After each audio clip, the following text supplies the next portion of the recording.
Samantala, kauna-una ang pribadong lake community sa Manawag opisyal nang binuksan bagong atraksyon pong panturismo sa nasabing bayan. Para sa detalye kasama natin, Idol Denise Brillante. 104.7 IFM Report.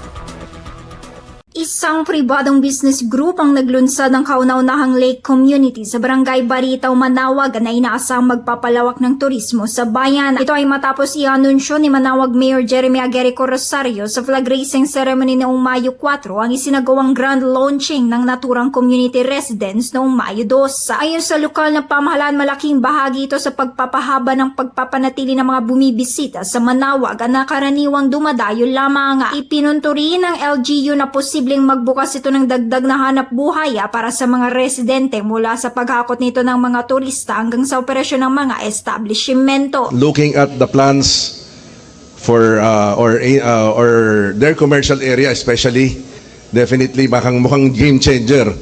We have long dreamed to capitalize on people coming to Manawag, in the aspect of our economy. Samantala, siniguro naman ng Traffic Operations Office ang maayos na daloy ng launching. Sa ngayon, itinuturing itong isa sa mga bagong development na maaaring makatulong sa turismo ng Manawag. Kasama mo mula rito sa IFM News, dagupan dito sa Idol Denise Brillante, tatak IFM.